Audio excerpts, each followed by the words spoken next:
night of July 22nd, 1991, Milwaukee police finally discovered the horrendous secrets that Jeffrey Dahmer had been desperately hiding for many years. Acting on a tip from a young gay man who escaped from Dahmer's apartment, police searched number 213 and found a chamber of unimaginable horrors. Human heads and a heart wrapped and bagged in the freezer. Hands and feet at the bottom of his soup kettle. Skulls tucked away in a file cabinet. And this blue barrel stuffed with dismembered torsos soaking in acid. Dahmer would spend the next 24 hours confessing, telling in vivid detail of a murder spree that began in 1978 when he was 18 and ended with 17 young men dead. I had this reoccurring fantasy of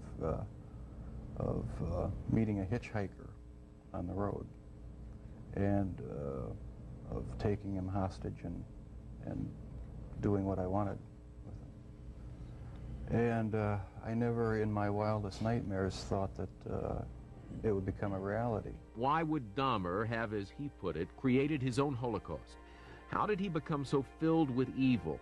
It would be comforting to point to an abusive childhood, an early life filled with hatred or horror, but his was filled with love. Jeff was the most beautiful, darling, sweetest baby, the nicest young boy. There just were no real signs when he was growing up. Imagine your child grows up to be a murderer. Would you still love him? Would the guilt and sense of responsibility be overwhelming? Jeffrey Dahmer's parents have struggled mightily to understand what might have gone wrong with their child. His father's search for an explanation led him to look inward, even to write a book simply titled A Father's Story. But his search may be in vain, because even the experts and profilers who've studied serial killers are baffled by why they do it. There doesn't seem to be any indication in any of the serial murderers that something external makes them want to kill. It's as if something is thrown, a switch is thrown, and they begin on the pattern of what their pattern will be. Maybe all we can do is what Lionel Dahmer did, look back and try to see what went wrong. As a young child at the beach with his parents, Jeffrey Dahmer discovered a dead crab. He examined it with a child's curiosity, but later the curiosity grew into something unthinkable.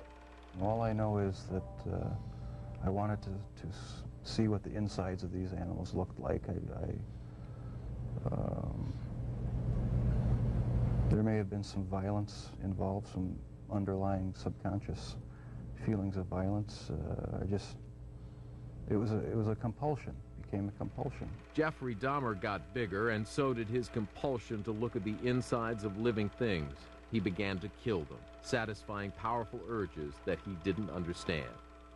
In 9th grade, in biology class, we had the usual dissection of fetal pigs, and I took the remains of that home and kept the skeleton of it, and I just started branching out, dogs, cats.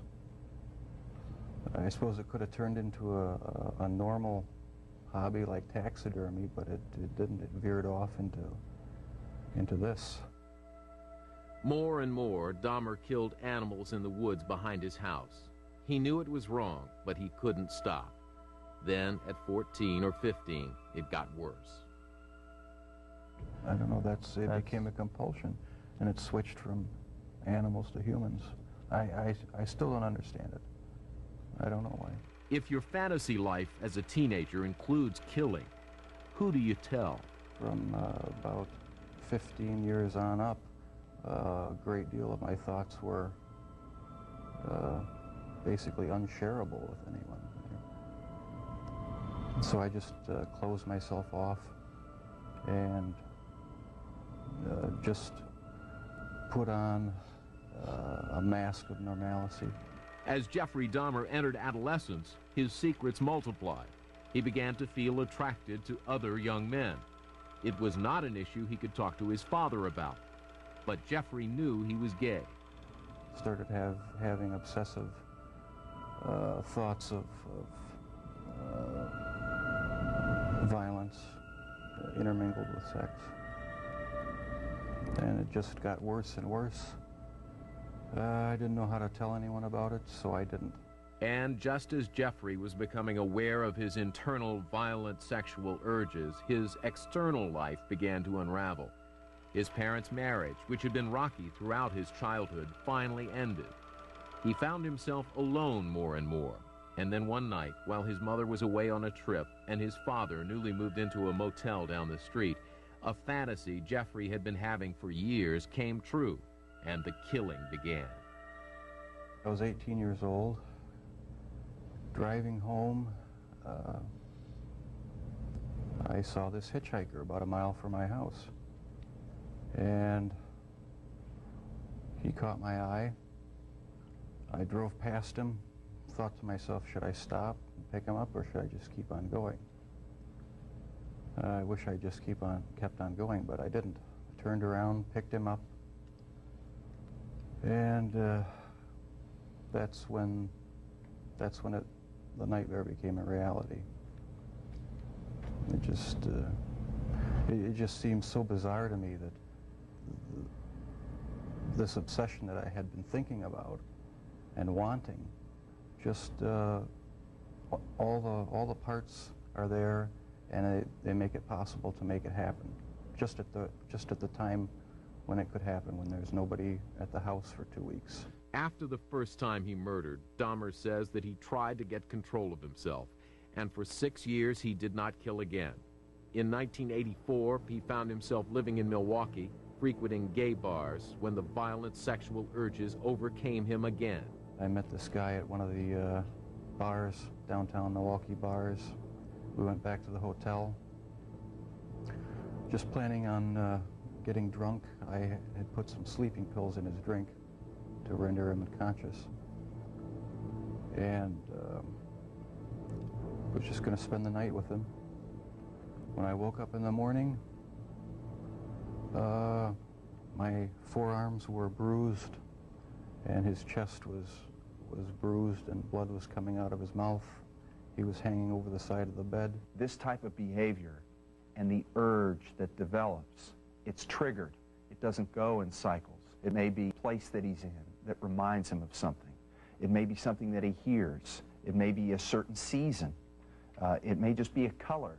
It's intimately connected with memory and previous experiences and something that goes on at an unconscious level. Whatever it was, it came over Dahmer almost like a dream.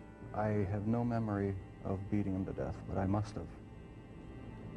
And that's when it all started again. I had no intention of hurting him at all. How could Dahmer not remember?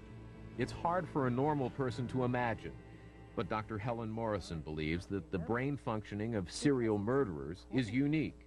Part of his mind is split off. Again, we have this piece of this puzzle that's somewhere that doesn't connect with the thinking part or the logical part. It's not far removed from those of us who drive every day, and we drive the same route, and we don't know how we got from point A to point B. We know we did it, but it doesn't enter our consciousness. Unlike other serial killers who seem to actually derive satisfaction from the killing, Jeffrey Dahmer says he did not. His motivation, his objective was sexual. He wanted to create a sexual slave that he could totally control, and to that end, he performed the most horrific of experiments on his victims, literally drilling holes in their head.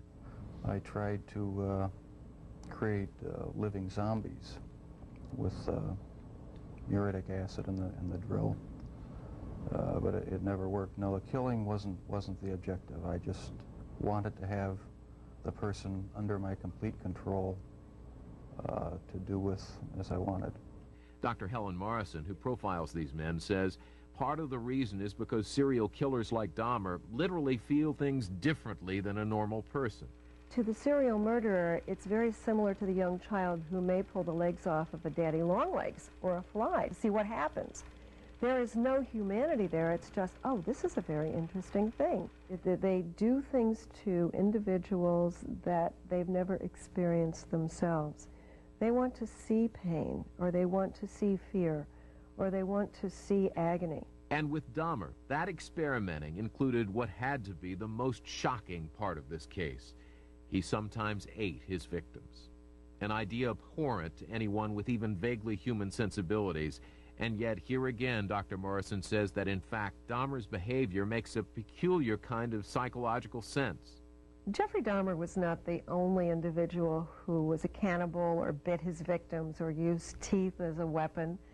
If you remember about infancy, if we go purely psychologically, the only way an infant interacts with his world around him is through touch, feel, and teeth.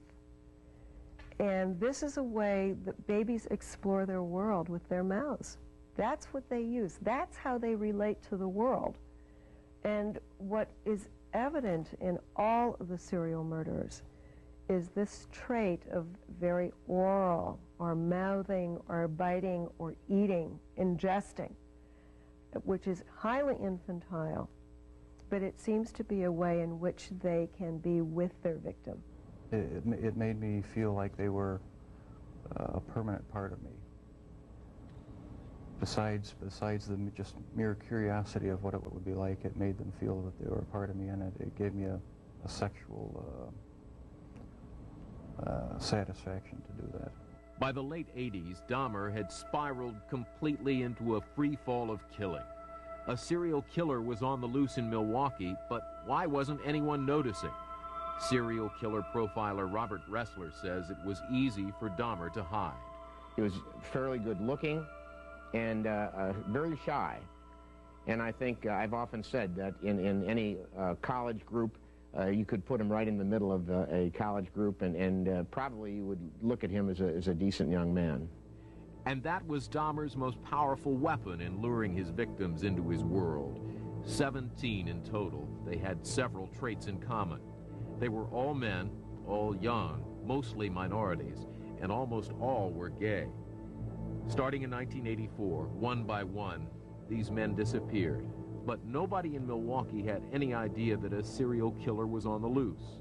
Annie Schwartz is a crime reporter for the Waukesha Freeman newspaper in Milwaukee. It was very much business as usual before Jeffrey Dahmer was caught.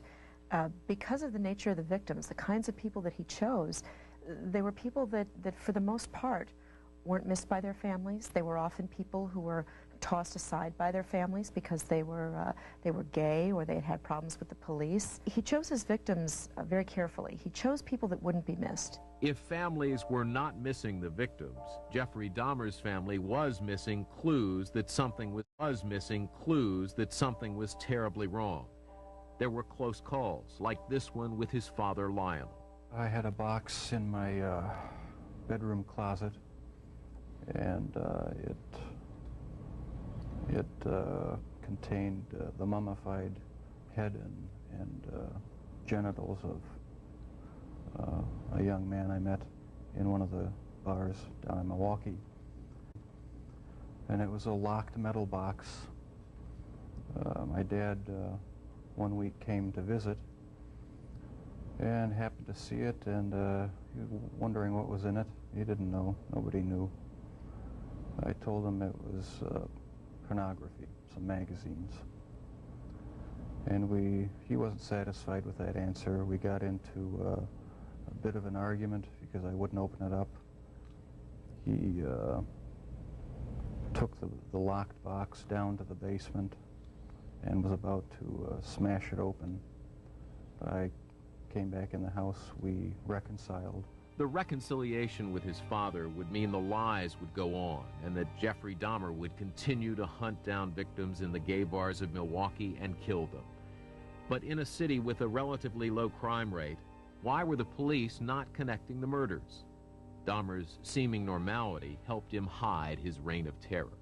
People like Dahmer can get away with this easier because law enforcement does not recognize him for what he is. They're looking for somebody who's dragging their knuckles on the pavement and baying at the moon with hair in their face. They're not looking for Mr. Nice Guy, the quiet young man living in the